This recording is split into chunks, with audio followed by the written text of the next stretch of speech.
Bună ziua tuturor și bine v-am regăsit la Zodia Balanță pentru luna martie în ceașca de cafea. Hai să vedem cum va fi luna martie pentru voi în ce vrea să ne spune această ceașcă de cafea. Păi, în primul rând, îmi este foarte clar că cei care sunteți singuri în luna martie întâlniți pe cineva sau cel puțin cineva se apropie puțin de voi. Puțin mai mult, da? Bun. Pentru ceilalți care sunteți în cuplu, persoana respectivă face următorul pas. Ideea este aici în felul următor. Că cumva veți considera că persoana face acest pas ca să vă constrângă, ca să avansați poate mai mult în relație, ca să, nu știu, să obțină ceva de pe urma voastră. Îmi cer scuze, sunt și răcită și... Bun. Veți simți cumva ca o presiune din partea celelalte persoane. Nu veți ști ce să faceți. Dacă să acceptați propunerea persoanei, dacă să nu o acceptați, cumva vă este și frică și că vă părăsește persoana și nu face următorul pas, dar și dacă face pași, vă este frică cumva pentru că considerați că prea vă constrânge. Și într-adevăr, nu zic că nu aveți dreptate, nu zic că nu este așa. Însă, înainte de a da un răspuns persoanei respective, gândiți-vă voi ce vreți de la o relație și ce vreți de la această persoană, dacă vă potriviți sau nu vă potriviți cu această persoană. Pentru că atâta timp cât voi nu știți ce vreți, persoanei respective îi dați niște semnale, ba vreți, ba nu vreți, nici persoana cealaltă nu știe exact ce să facă. Și atunci este nevoie, în primul rând, ca voi să vă hotărâți ce vreți și după lucrurile să reintre pe un făgaș normal. Fiți atenți la ziua de 4 martie, pentru că este posibil ca în viața voastră să se reîntoarcă o persoană cu inițiala G, dar nu în toate cazurile. Țineți cont că este o etalare generală, nu personală și nu vi se poate potrivi tuturor. Sau, cel puțin, poate din întâmplare să aveți prieteni comuni și să vă întâlniți întâmplător cu această persoană. Și poate că și acest lucru vă cam dă peste cap.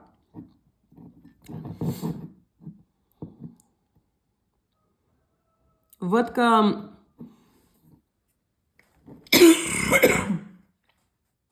vă gândiți la un nou drum în viața voastră sau o nouă perspectivă asupra vieții voastre, să schimbați viața, să vă schimbați viața, să vă schimbați jobul, să vă schimbați poate casa, o parte dintre voi, dar și vă sfătuiți pe această cale cu o persoană foarte credincioasă vouă, o persoană în care voi aveți foarte multă încredere. Această persoană poate să fie cu inițiala M și în jurul vârstei de 24, 44 sau 45-46 de ani, ceva de această natură.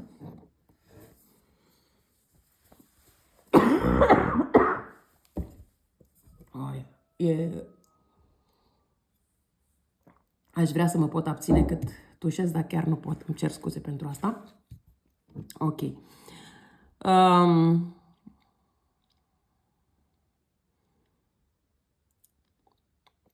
Nu văd neapărat pentru voi lucruri foarte negative în această ceașcă de cafea, cât mai mult sunt gândurile voastre. Gândurile voastre că încă nu știți nici voi ce vreți. Aveți încă gânduri destul de eronate, poate chiar în legătură cu o persoană din trecutul vostru care v-a făcut să suferiți, cu anumite întâmplări mai puțin drăguțe și cumva parcă v-ați pierdut o parte din încredere în voi în primul rând și mai apoi în ceilalți. Este timpul să vă recâștigați încrederea pentru că nu aveți de ce să vă faceți atât de multe griji.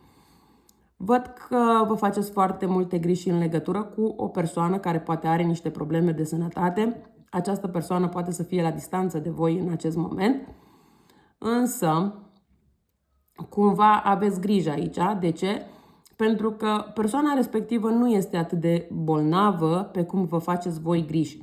Da? Deci dacă persoana respectivă este răcită, cum sunt și eu, voi considerați că gata, s-a terminat lumea sau cine știe ce îi se întâmplă persoanei respective. Nu.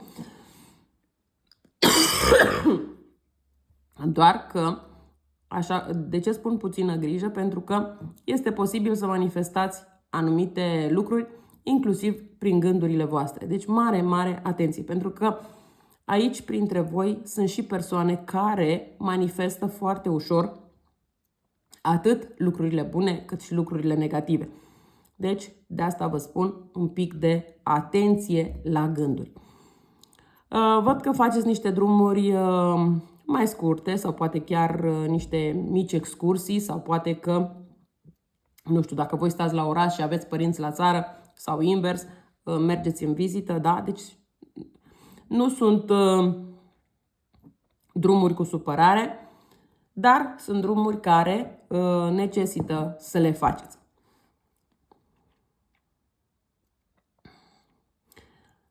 Încă o dată vă spun că pentru o parte dintre voi, în această lună martie, este posibil ca persoana dragă vouă să facă un pas în plus spre voi. Doar că nu știți voi ce să faceți pe mai departe, dacă să acceptați această persoană sau nu.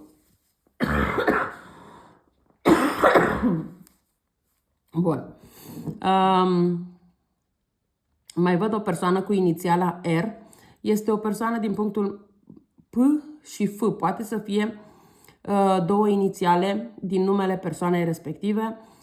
Aici un pic de atenție la această persoană, pentru că nu este genul de persoană în care să puteți avea foarte mare încredere, cu toate că, din câte văd aici, voi vă simțiți destul de apropiați sau apropiate de această persoană, însă, știți cum se zice, persoana prin față vă vorbește de bine, dar în spate vă spune toate secretele și cumva din acest motiv voi în luna martie veți afla și vă veți simți destul de debusolați, debusolate, pentru că nu v-ați gândit că această persoană vă poate trăda.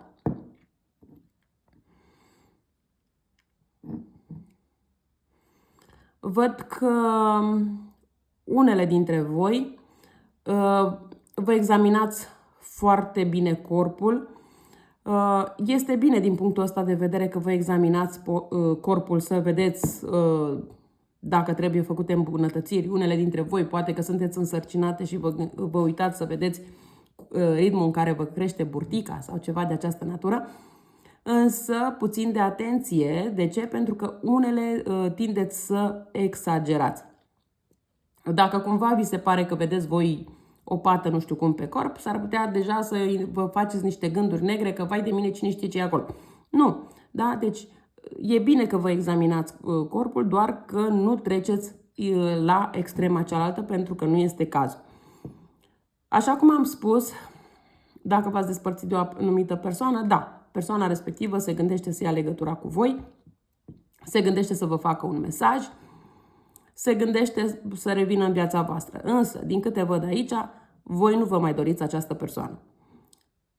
Însă, totuși, așa cum am spus, aveți acele gânduri că poate, dacă îi mai dați o șansă persoanei, lucrurile se pot schimba. Nu, din punctul meu de vedere nu se pot schimba și este o altă situație. Cu cât îi dai mai multe șanse acestei persoane, cu atât se poartă din ce în ce mai rău. Acum, e clar, depinde de fiecare dintre voi dacă vreți sau nu să-i dați șanse acestei persoane.